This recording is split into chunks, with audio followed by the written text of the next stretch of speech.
Hello मेरे भाई, हमारे यूट्यूब चैनल सागर पेशियाँ पे आप सभी को हार्दिक अभिनंदन है। तो मेरे भाई, आज का जो वीडियो है यह चंद्रधर शर्मा गुलेरी के बारे में, जिसके बारे में आज भी आप पढ़ते हैं और इसके जो कहानी है उसने कहा था, एक बहुत ही बड़ा लव स्टोरी कहानी है। और एक लव स्टोरी वाला हम कल ही फिल्म देखे थे, मतलब सिर्फ तुम, बहुत ही हमको मस्त लगा उसका भी लव स्टोरी। देखिएगा आप लोग भी, सिर्फ तुम फिल्म का नाम है, सिर्फ तुम, बहुत मस्त फिल्म था। तो ये जो है चंद्रधर शर्मा गुलेरी, उसने कहा था, ये इसका एक बहुत ही महत्वपूर्ण, बहुत ही लव स्टोरी वाला क्या था, कहानी है। ठीक है। तो ये जो है चंद्रधर शर्मा गुलेरी, ये इतना अभी भी जो आप जिसके बारे में पढ़ते हैं, आखिरकार ये इतना मतलब इस लेवल पर कैसे पहुंचा, आइए इसके बारे में जानते हैं। तो आज जो वीडियो है यह इसके सिर्फ अबाउट ऑथर जो लिखा गया है, जो कहानी, इसके बारे में सिर्फ आइए इंट्रोडक्शन करवाते हैं।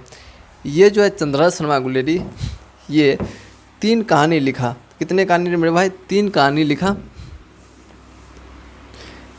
चंद्रधर शर्मा जो गुलेरी है, 3 कहानी लिखा। उसी कहानी के बल पर ये कहानीकार के रूप में आ गए। कहानीकार के रूप में कहे तो अमर हो गए। पहला जो कहानी लिखा था, सुखमय जीवन, बुद्धू का कांटा, सुखमय जीवन, बुद्धू का कांटा, उसने कहा था। ठीक है।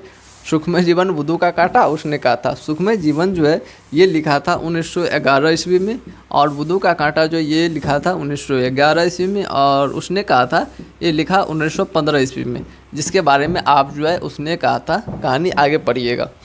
बहुत ही मस्त कहानी है भाई, सिर्फ बड़े लंबा है लेकिन इसका स्टोरी जो है मतलब बहुत ही महत्व है, मतलब बहुत ही बढ़िया है।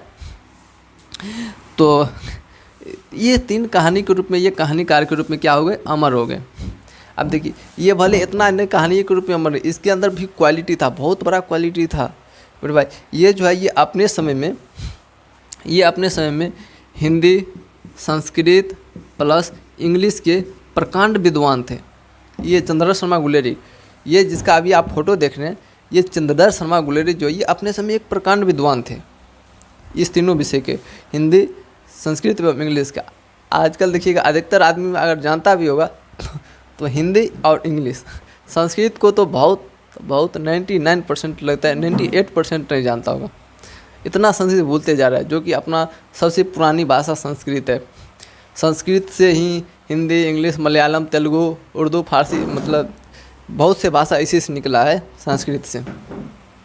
ये इतना ही नहीं है, ये अपने समय कितना इस सब भाषा के प्रकांड विद्वान भी थे। और ये बात नहीं है, ये 20वीं सदी के जो प्रथम चरण था, ये साहित्य के एक प्रमुख लेखक भी थे।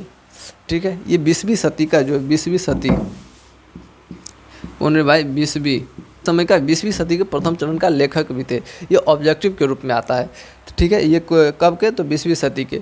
ये ऐसा बात नहीं है कि ये लेखक के साथ साथ, मतलब साहित्य लेखक थे 20वीं सदी के, लेकिन साहित्य लेखक के साथ साथ ये निबंध भी लिखा, हिंदी में निबंध भी लिखा करते थे, गद्य भी लिखा करते थे, मतलब बहुत सी बात लिखा भी करते थे। ठीक है। देखिए, ये सब काम करते हुए भी ये इतना, देखिए हिंदी इसका भी प्रकांड विद्वान थे। ये देखिए आपको नॉर्मल व्यक्ति लगता है, देखिए हिंदी, संस्कृत, इंग्लिश के भी प्रकांड विद्वान थे। फिर 20वीं सदी के गद्य भी लिखा करते थे, साहित्य भी लिखा करते थे, निबंध भी लिखते थे। ज़रा सोचिए, ये भाई आपको नॉर्मल व्यक्ति लगता है, बहुत ही इंपॉर्टेंट व्यक्ति है। प्रमुख निबंधकार एवं प्रमुख, ये द्विवेदी युग के प्रमुख निबंधकार एवं, ये जो थे चंद्रधर शर्मा गुलेरी, ये द्विवेदी युग के प्रमुख निबंधकार एवं बहुमान्य विद्वान भी थे। बहुमान्य विद्वान का मतलब क्या? तो ये मतलब हिंदी संस्कृत का सिर्फ एक नॉर्मल विद्वान नहीं, मतलब इसको आदमी उस समय में बहुत बड़ा नाम था, बहुत से आदमी जानते थे, पॉपुलर जो है विद्वान थे। ठीक है। तो ये इस समय, मतलब यहाँ तक ये इस सब अपने समय में ये सब काम करके दिखाया। ठीक है। तो आइए इसका जो शुरू का जो किस, मतलब कैसे कैसे ये आगे बढ़ते बढ़ते इतना बड़ा जो काम किया, तो कुछ इसके पीछे का, जैसे आजकल जो होता है, आजकल का फैमिली कहता है सर जी हम तो मिडिल फैमिली का है, हम इतना कैसे कर पाएंगे। ये भी मेरे भाई मिडिल फैमिली से ही था, लेकिन ये देखिए ये अपने जीवन में किस तरह कठिनाई को काटते हुए आगे बढ़ा। तो आइए इसके जो है कुछ शुरू से जानते हैं। चंद्रधर शर्मा का गुलेरी का जो जन्म हुआ था वह जयपुर में हुआ था, लेकिन इसका मूल निवास जो था, यानी कि ये जहाँ पर रहते थे वह जयपुर में नहीं रहते थे। ठीक है। किसी व्यक्ति का जैसे नानी गांव में जो जन्म होता है, क्या वो नानी गांव में रहता है? नानी गांव में थोड़ी ना रहता है। भले उसका जिसका घर है जहाँ वो रह रहा है, तो भले तो वो तो वहाँ का निवासी हुआ ना। आप जैसे कोई व्यक्ति का ऐसे भी देखते हैं, किसी व्यक्ति का जन्म इस गांव के छोड़ के दूसरे गांव में रहने लगता है। भले इसका जन्म इस गांव में हुआ है लेकिन रहता है दूसरे गांव में, लेकिन निवासी तो अब वो उसी गांव का ना हुआ जहाँ भाई वो रहता है। बात इसके पास भी वही हुआ था। ये भले इसका जन्म जयपुर में हुआ, लेकिन ये रहते थे गुलेर नामक गांव में रहते थे। कहाँ रहते थे? गुलेर नामक। देखिए अब इसका गांव कैसे याद रखिएगा, चंद्रा शर्मा गुलेरी से गुलेर आया है, ठीक है। यह गांव के नाम पे ही लगता है गुलेरी रखा है। तो चंद्रा शर्मा गुलेरी जो है ये कहाँ के निवासी थे? गुलेर के। कहाँ के निवासी थे? तो गुलेर के। गुलेर में जो इसका जिला पड़ता था, जिला जो पड़ता था वह इसका जिला कांगड़ा पड़ता था। कहाँ? कांगड़ा। ये जिला कांगड़ा पड़ता था। ये कांगड़ा कहाँ पड़ता था? तो हिमाचल प्रदेश में। हिमाचल प्रदेश में, ठीक है। ये कांगड़ा कहाँ पड़ता था? तो हिमाचल प्रदेश में। तो ये यहाँ का निवासी थे। और ये अपने जीवन काल में जो है, ये जैसे अपना लोग अभी जैसे पढ़ रहे हैं 12th में, 12th के बाद फिर बीए करेंगे, बीए करने के बाद फिर आगे जो होगा तो नौकरी आजकल के लड़का मतलब फैंड होता है, लाइफ सेटल करता है, वही नहीं होता है। क्रम में जो ये संस्कृत का पढ़ाई आरंभ करता है। फिर संस्कृत पढ़ने के बाद जो है यह 1899 ईस्वी में, कब? तो 1899 ईस्वी में इलाहाबाद एवं कोलकाता विश्वविद्यालय में जो है क्रमशः एंट्रेंस एवं मैट्रिक्स का परीक्षा देता है। किसका? एंट्रेंस एवं मैट्रिक्स का। पहले एंट्रेंस का परीक्षा देता है, फिर उसके बाद मैट्रिक्स का। कहाँ? तो इलाहाबाद एवं कोलकाता में। कहाँ देता है मेरे भाई? इलाहाबाद एवं कोलकाता विश्वविद्यालय में।